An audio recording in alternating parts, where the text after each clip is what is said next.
ازيكم عاملين ايه؟ وحشتوني قوي، بقالي كتير ما نزلتش فيديوهات، بس توعدكم هنعوض بفيديوهات هتنول اعجابكم ان شاء الله. النهارده هكلمكم عن اهم المعالم الاثريه واللي ليها دلاله دينيه عند المصري القديم، وهي المسلات. مين فينا ما يعرفش المسلات؟ لما بتخش اي معبد بيطلعوا على الواجهه مسلات. هنعرف كل التفاصيل عن صنع المسلة وازاي المصري القديم كان بينقل الأحجار الضخمة دي ويثبتها قدام المعبد. وحاجة تانية كمان، المسلة نفسها مصنوعة من قطعة واحدة، يعني مش متركبة. ازاي صنعها من قطعة واحدة من غير ما تتكسر أو تنشرخ؟ كل ده هنعرف في فيديو بتاع النهاردة. متنسوش تعملوا لايك عشان يوصل الفيديو لأكبر عدد من الناس، واللي لسه مشتركش في القناة يشترك، ويلا بينا. المسلات بروعتها وجمالها موجودة في كل عواصم ميادين العالم: روما، اسطنبول، باريس، لندن، نيويورك. وبوجود المسلات دي أصبح العالم كله شاهد على عظمة وأصالة الحضارة المصرية اللي سبقتهم بآلاف السنين. المصري القديم قال على المسلة اسم تخن. أمال يا سارة جات منين كلمة مسلة؟ كلمة مسلة جت من اللغة العربية ومعناها إبرة، لأنها على شكل إبرة، رفيعة من فوق وعريضة من تحت. قبل ما اكمل الفيديو عايزة اقول لكم ان المصري القديم اي حاجة بيبنيها او بيرسمها كان غرضها ديني في المقام الاول. حتى المناظر اللي بنشوفها، الالوان ليها دلالة وليها رمزية، حركة الجسم ليها دلالة وليها رمزية في الرسومات. كمان لو بصينا على المسلة هنلاقي الهريم الصغير اللي فوق المسلة كانوا قاصدين يوصلوا الهريم ده لأعلى جزء في المسلة، وليه دلالة دينية، وهي العقيدة الشمسية عند المصري القديم. طب بتقول ايه العقيدة الشمسية دي؟ بتقول ان في بداية الخليقة قبل ظهور البشر وقبل وجودهم كان في حجر اسمه بن، وده كان اخد شكل هريم، وده اول حجر يظهر في المحيط الازلي نون. ما كانش لسه لا في ارض ولا في سماء ولا في بشر. الحجر ده لما خرج من المياه الازلية ظهرت مع المياه الازلية روح الهي ازلي، خلق نفسه بنفسه، وهو اتوم ملقاش مكان يقف عليه غير الحجر الهريم دوت البارز من المية الازلية. وفضل اتوم لوحده واقف على الهريم ده لحد ما خلق من نفسه عنصرين، واللي هو شو اللي هو الهوا، والإلهة تفنوت اللي هي الرطوبة.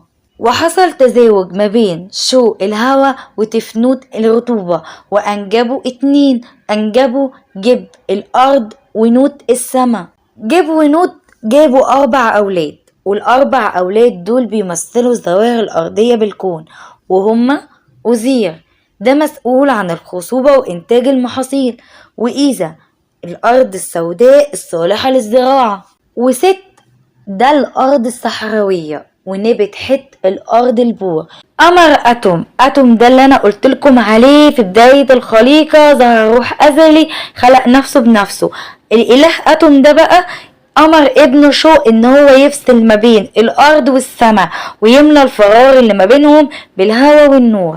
النظرية دي كلها اللي قلتلكم عليها اسمها نظرية عين شمس، واللي حط النظرية دول هم كهنة الإله رع. وأصل الكون كله بيرجع للآلهة ال9 اللي قلتلكم عليهم، واسمهم التاسوع، واللي ليهم فضل في تعمير الأرض.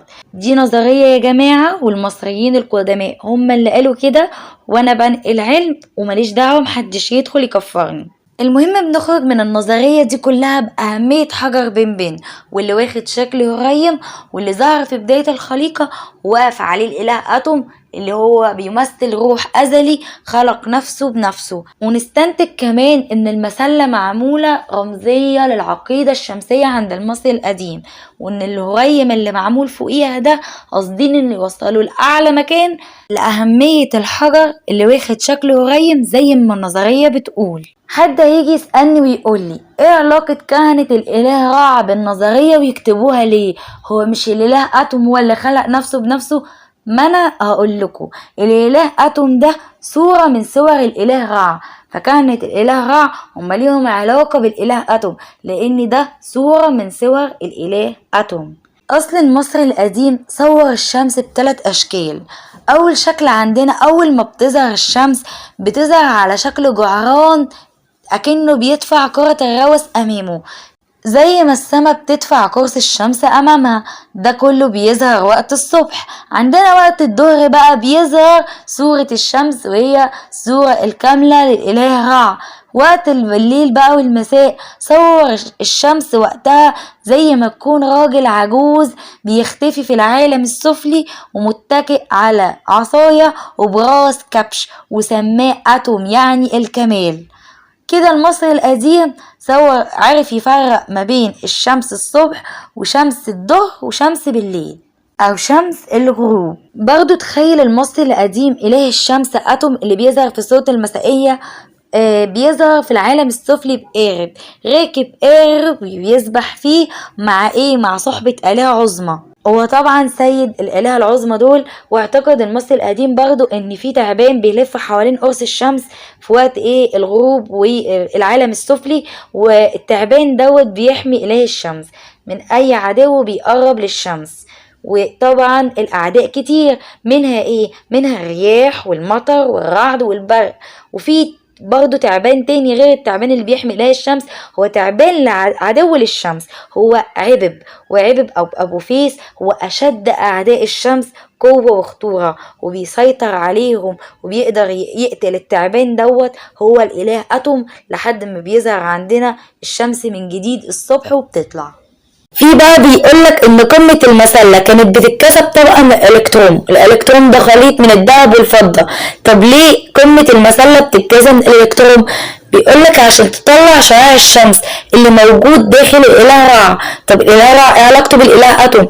ما انا قلت لكم ده صورة من صور الاله اتوم، وبيدل الكيساء دوت بيدل على ان الشعاع الصادر من اله رع بس في صورة حجارة، وده كناية على البقاء والخلود رمز الإله رع، وعلى العقيدة الشمسية. الهرم هو نفس فكرة العقيدة الشمسية، ما هو على شكل مثلث زي الهريم الصغير الموجود في فوق المسلة. حد هيجي يقول لي ليه المصريين القدماء ما بنوش هرم في كل العصور؟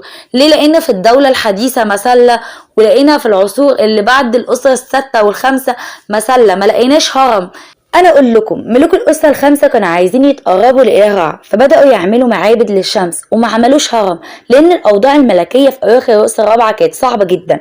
كمان عشان كل الموارد الدوله اتصرفت على الاهرامات اللي بنوها ملوك الاسره الرابعه.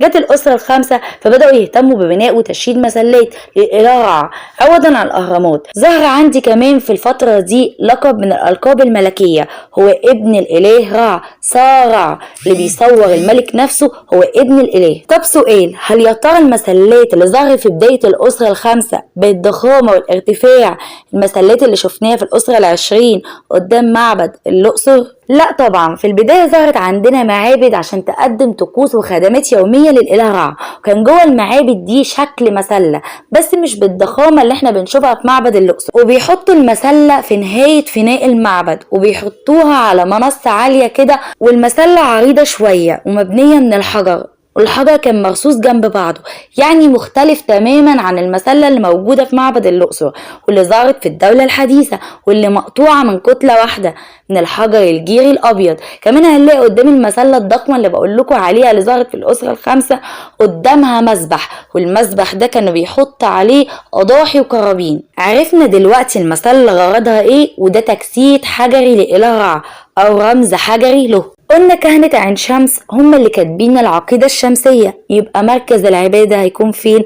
أكيد طبعا هيكون هليوبلس، مكان كل الناس والملوك اللي بيروحوا يقدموا القرابين للإله رع في هليوبلس. الشعب طبعا أغلبيته فقراء، آخرهم يقدموا إيه؟ يقدموا قرابين. أما الملوك هيبدأوا يعملوا مسلات كتيرة في عين شمس. عشان كده المصريين القدماء قالوا على المدينة هليوبلس هي أون، وأون يعني عمود. طب قالوا عليها عمود ليه؟ من كتر ما فيها مسلات. بس للأسف كل المسلات يا اتنقلت يا اتكسرت، متبقاش في عين شمس أو هليوبلس إلا مسلة واحدة بس، والمسلة دي بتاعت الملك سنوسرت الأول أسرة 12. ارتفاع المسلة المتبقية دي حوالي كده 20 متر، هي من قطعة واحدة من الحجر الجرانيت الأحمر، والجرانيت الأحمر ده يا جماعة كان بيتجاب من أسوان. متسجل بقى على المسلة ألقاب الملك وأساميه والسيرة التكريسية اللي هو بيقول إن هو قدم المسلة دي لإله رحورختي عشان هو كمل 30 سنة في حكمه. ما ظهرتش ولا مسلة مصنوعة من قطعة واحدة غير المسلة اللي قلتلكم عليها بتاعت الملك سنوسرت. غير كده احنا ملاقيناش أي حاجة، ممكن بعد كده نلاقي، والله أعلم.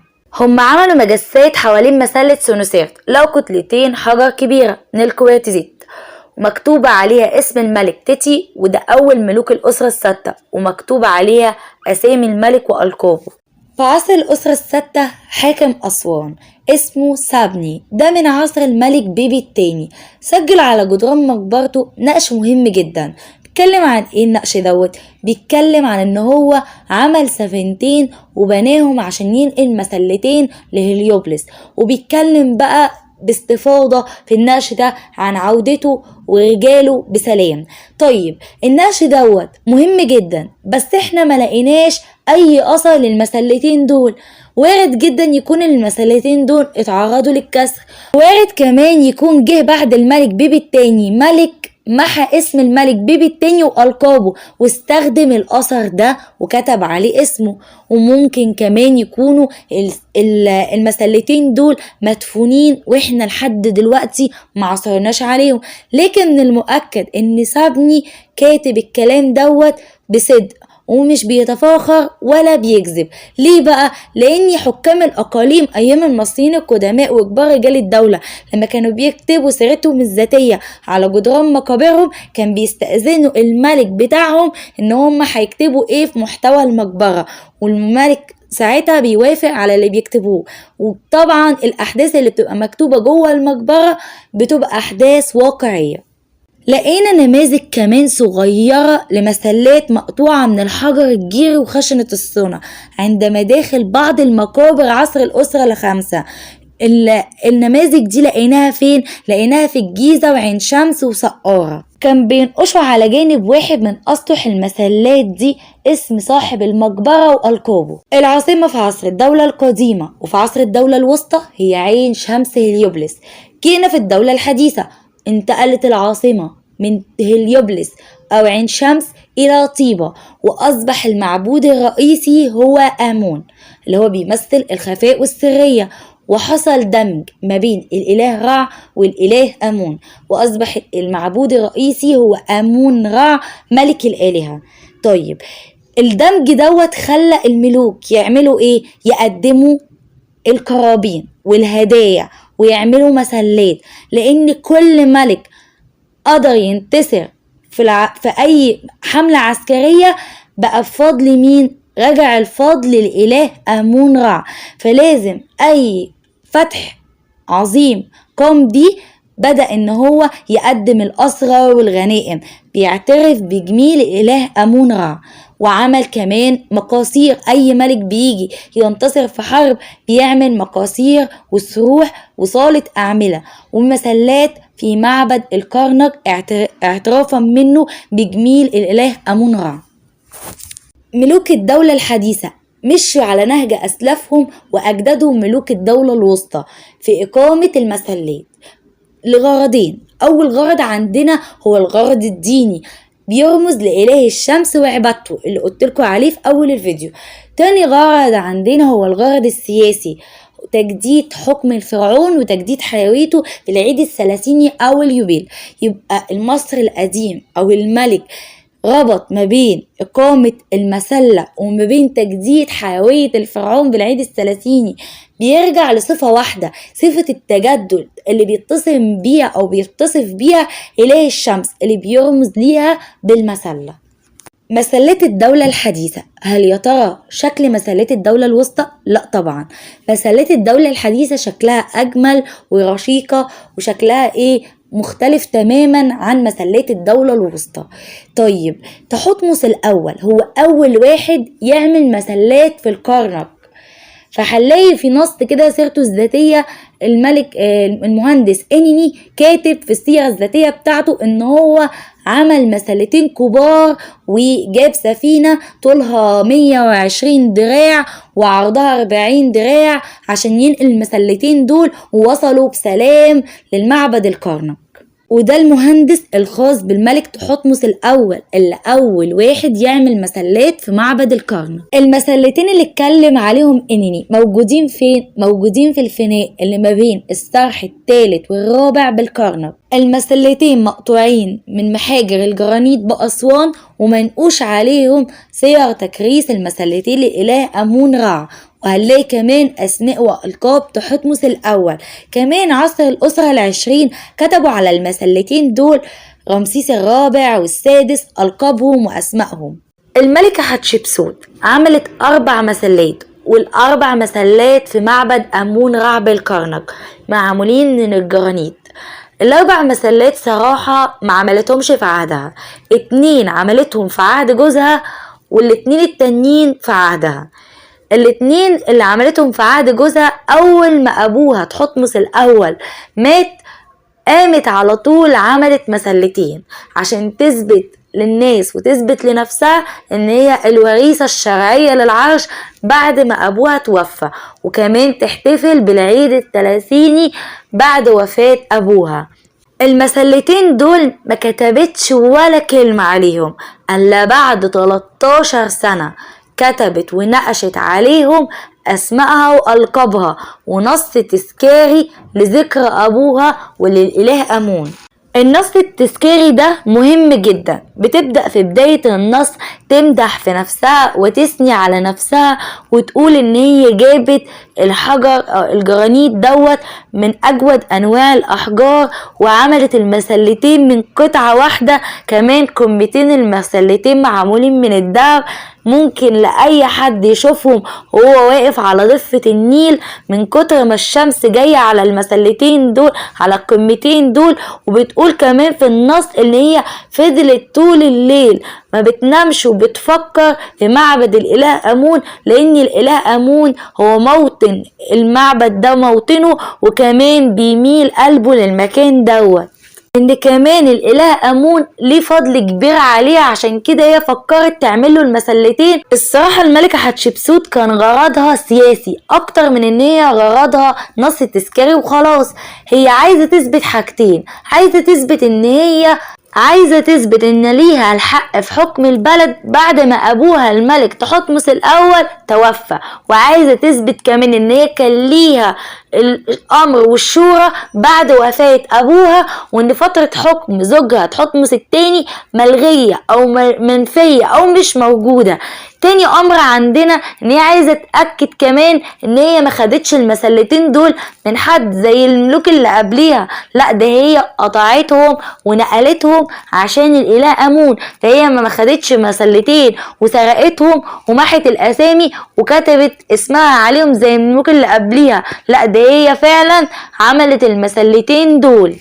المسلتين دول واحدة منهم بس اللي قائمة وارتفاعها 29.5، اما التانية فهي نايمة على قاعدتها جنب البحيرة المقدسة بالكرنك، تقدروا تشوفوها لما تروحوا معبد الكرنك. طب انا قلت الملكة حتشبسوت عملت 4 مسلات، مسلتين قلت عملتهم قبل فترة حكمها في عهد زوجها تحتمس الاول، ونقشتهم في عهدها لما توفى الملك تحتمس الاول. طب المسلتين التانيين اللي اقامتهم الملكة حتشبسوت عملتهم برضو في الكرنك، بس ما تبقاش منهم الا احجار صغيرة كده مرمية على الارض، وواحدة منهم قمة بتاعة المسلة محفوظة في المتحف المصري. طيب المسلة دي مع المسلتين دول اللي عملتهم الملكة حتشبسوت بمناسبة ايه؟ انا قلت التانيين بمناسبة ان هي بتثبت ان فترة حكمها بعد وفاة ابوها على طول، وان هي عايزة تثبت احقيتها في العرش. طب المسلتين دول هي عايزة تثبت فيهم عدا الثلاثين التاني. الله يا سارة، هو فترة حكم الملكة حتشبسوت عدا الثلاثين؟ انت قلتي عدا 30 سنة 30 سنة 60 سنة، لا ما هو الملوك كانوا بيحتفلوا بعيدهم الثلاثيني مش لازم يكونوا 30 سنة قوي، يعني هو الملك بيحدد فترة العيد الثلاثيني بتاعه على حسب هواه والأوضاع السياسية اللي موجودة في البلد. في مناظر بتوضح لنا وتبين لنا اكتر عن المسلتين دول، ولقينا المناظر دي موجودة في معبدها الجنزي بالدير البحري. منقوش ايه على المناظر دي؟ منقوش بداية من تكليف الملكة العمال بان يقطعوا وينقلوا المسلات دي لحد ما وصلوا المسلات دي لمعبد الكرنك.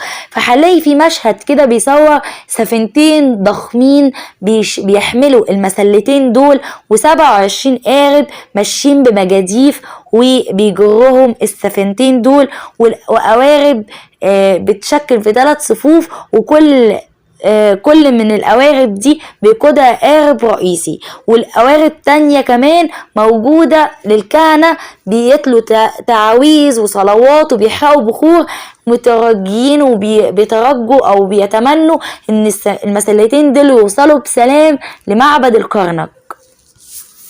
هنلاقي في المنظر اللي بكلمكم عليه نص مصاحب. النص ده بيقول ايه؟ بيقول القاب الملكة والثناء والابتهاج على الاله امون، كمان ان هي عملت سفينة كبيرة عشان تنقل المسلتين من محاجر اسوان لحد معبد الكرنك، كمان كلفت فرق الجيش عشان تشحن المسلتين دول لاسوان، وجندت شباب من كل الاراضي عشان يساعدوها في نقل المسلتين، وكمان بتصور مظاهر الاحتفال بالمسلتين دول فور وصولها.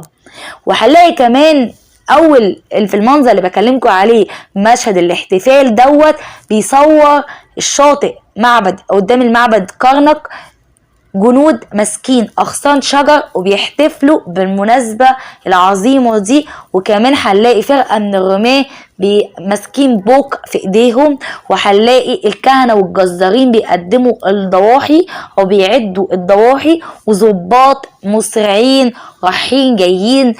كمان هنلاقي بمناسبة المسلات دي مشهد تكريسي في المقصورة الحمراء اللي عملتها في معبد الكرنك، بتتكلم الملكة حتشبسوت عن ان هي اهدت مسلتين للاله امون رع، وهي لابسه زي راجل وملامح راجل ولابسه دقن مستعاره، وكاتبه نص مصاحب للمنظر دوت، وبتتكلم على نفسها بصيغه المذكر، وقدامها الاله امون رع واقف بصورته البشريه اللي احنا عارفينها، التاج المميز بتاعه اللي هو رشتين. جه بعد الملكه حتشبسوت تحتمس الثالث اللي بتعتبر مرات ابوه، عمل تحتمس الثالث 7 مسلات بالكرنك، بس للأسف مفيش ولا مسلة من المسلات دي اتبقت، ولا حتى المسلتين اللي موجودين في هليوبلس. طب ليه ما اتبقوش ولا مسلة؟ يا اما تعرضوا للكسر، يا اما سقطوا، يا اما اتنقلوا، يا اما اتهزوا لروما واسطنبول، ما بقاش ولا مسلة من المسلات دي. جم بعد تحتمس الثالث امنحتب الثاني وتحتمس الرابع، ما لقيناش برضو ولا مسلة من المسلات دي موجودة في المعابد الكرنك او معبد الاقصر، لكن لقينا بالقرب من محاجر اليفنتين وفيلا مسلات. المسلات دي منقوشة عليها اساميهم وألقابهم، لكن محمد علي أمر بإهداء مسلة من المسلات دي لإنجلترا سنة 1838، والتانية بقايا منها معروضة في المتحف المصري. نيجي بقى على الملك أمنحتب الثالث. أمنحتب الثالث اتكلم على جدران الصرح الثالث في معبد الكرنك لشيده، اللي هو عمل منشآت معمارية كتير للإله أمون، وعمل مجموعة كبيرة جدا من المسلات وأهداها للإله أمون، إلى إن إحنا برضو معصرناش على أي مسلة من المسلات اللي اتكلم عنها.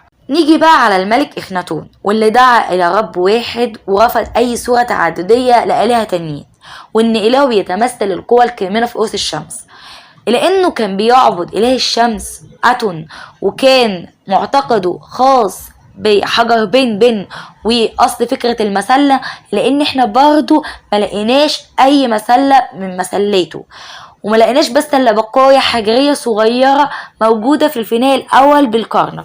اما الناس اللي جم بعد اخناتون ما ولوش قوي اهتمام بالعمائر الدينيه والمنشآت الضخمه، لقينا منشآت دينيه وعمائر دينيه لاني قليله جدا زي فتره حكم الملك اخناتون، لاني ما لقيناش اي دليل بيشير الى وجود مسله في عهد اي ملك من الملوك اللي جم بعد الملك اخناتون.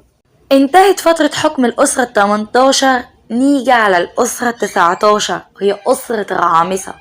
هنلاقي اول ملوك هو الملك رمسيس الاول، رغم ان هو كبير في السن وقائد عسكري كبير، لانه قدر يتولى زمام امور البلد واسس اسرة جديدة، لانه سنه كبير ما تحلوش ان هو يقعد في فترة حكم كبيرة، قعد بس سنة ونص، الا انه انجب اهم ملك من ملوك تاريخ الدولة المصرية القديمة، هو الملك رمسيس الثاني.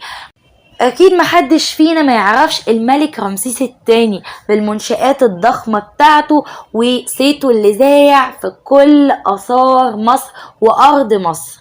انا عايزه اقول لكم الملك رمسيس الثاني مش اسمه موجود على معظم اثار مصر، لا ده كمان دوره العسكري ونشاطه التوسعي اللي قدر ان هو يكبر امبراطوريته، وقعد فترة حكمه كبيرة جدا 67 سنة، عمل فيها انجازات كتير سواء من الناحية العسكرية او من الناحية المعمارية، وقدر ان هو يشارك في حملات عسكرية كتير جدا عشان يأمن حدود دولته، وان كمان يقدر يفتح دويلات جديدة بتدين للملك المصري وتقدم له الجزية والهدايا للآلهة بتوعه. في عصر الرعامسة انتقلت العاصمة من جنوب من طيبة لشرق الدلتا. طب السبب في نقل العاصمة، هل يا ترى ده سبب ديني هو انقلاب على إله آمون رع، ولا سبب سياسي عسكري؟ هقول لكم، هو السبب الديني مش خاص بالإله آمون رع، لأن احنا هنلاقي في منشآت معمارية في معبد الكرنك والأقصر من أعمال ملوك الأسرة الرعامسة، الأسرة ال19، سيتي الأول وابنه رمسيس الثاني. طب إيه السبب؟ اللي خلى ملوك الأسرة ال19 ينقلوا العاصمة من الجنوب للشمال؟ هل يا ترى سبب ديني ولا عسكري؟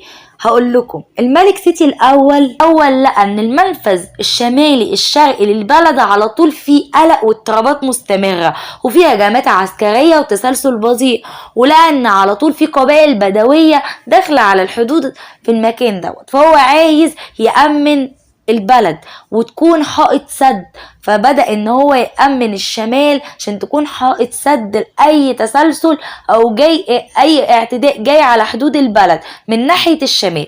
كمان في عامل ديني احنا ما نقدرش نغفل عنه، وان احنا عارفينه من ايام الدولة القديمة، هو كهنة امون الكهنة اللي هم بيضخموا في ثرواتهم وبياخدوا اقطاعات كتيرة من الاراضي، فده يعتبر برضو مصدر قلق للحكام، فهم نقلوا العاصمة للشمال عشان يكسروا شوكة الكهنة دول ويدمروا الخطط اللي هم بيقوموا بيها. هنلاقي ملوك الأسرة ال19 حرصوا ان هم يدخلوا في اساميهم معبودات تانية غير اسم امون. يعني ايه الكلام ده؟ يعني هنلاقي في أسرة 18 امن حطب، يعني دخل اسم امن اللي هو امون في اسمه. اما حلال الاسرة ال19 ففي ستي ورمسيس ومريم بتاح. ستي جاي من الاله ست، ورمسيس جاي من رع، ومريم بتاح جاي من الاله بتاح. طب ليه هل يا ترى هم بيقللوا من قدر الاله امون؟ لا طبعا، ده اي حملة كان بيعملها الملك رمسيس الثاني كان بتخرج بمباركة من الاله امون، وكان بيفخر بعد عودته ان هو الاله امون كان معاه وكان في ظهره وفي معية الاله امون طوال حربه. طيب ايه السبب؟ السبب ان هم كانوا بيهتموا بكل الالهة، زائد بالاضافة على ان هم كمان بيوطدوا علاقتهم بالاله امون والاله امون والرموز بتاعته اللي هو المسلة اللي بتعتبر رمز الاله الشمس. وطبعا اللي بيثبت ان هم بيقدسوا الاله امون الحاجة اللي منقدرش نغفل عنها اللي هو ملحمة قادش ضد الحيثيين. الملك رمسيس الثاني بيتكلم على الأزمة اللي وقع فيها وإنه جنوده تخلوا عنه، وبيعترف كمان بوقوف الإله آمون جنبه واللي أنقذه من الحرب. الملك رمسيس الثاني ليه كم الأكبر من المسلات في العصر ده، 22 مسلة. طب يا ترى ال 22 مسلة بتوع الملك رمسيس الثاني؟ لا طبعا، الملك رمسيس الثاني معروف عنه اللي كان بيمسح الاسامي الملوك وبيكتب اسمه على الاسامي دي، فهو 22 مسلة مكتوب عليها اسمه، بس مش كلهم بتوع اكيد طبعا. والغريب والعجيب والمؤسف جدا ان مفيش ولا مسلة من مسلات رمسيس الثاني موجودة في مكانها لحد دلوقتي، يا اما هنلاقيها واقعة على الارض، يا اما مكسورة، يا اما موجودة بعض منها في المتحف المصري، يا اما هنلاقيها متاحف عالمية او اهداها ملك من ملوك زي محمد علي لعواصم اوروبية عشان تزين اهم الميادين. فهي مش موجودة ولا مسلة في مكانها إلى الآن. المسلة الوحيدة الموجودة والخاصة بالملك رمسيس الثاني موجودة لحد دلوقتي في مكانها هي قدام صرح معبد الأقصر.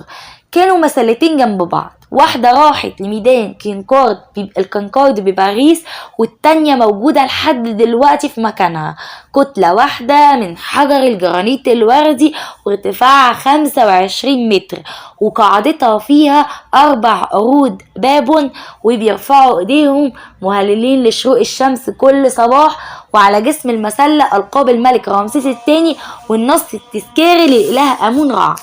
من بعد الملك رمسيس الثاني مفيش ولا مسلة اتعملت في مصر، إلا بس مسلتين للملك سيتي الثاني حفيد الملك رمسيس الثاني معمولة من الحجر الكوارتز.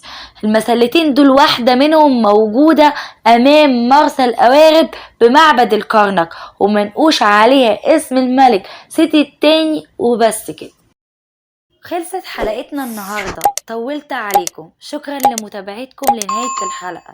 الكلام عن المسلات لسه مخلص، اشوفكم الحلقة الجاية في الجزء الثاني الموضوع عن المسلات وازاي كانت بتتقطع وبتتنقل من غير ما تتكسر. واشوفكم في رعاية الله، والسلام عليكم.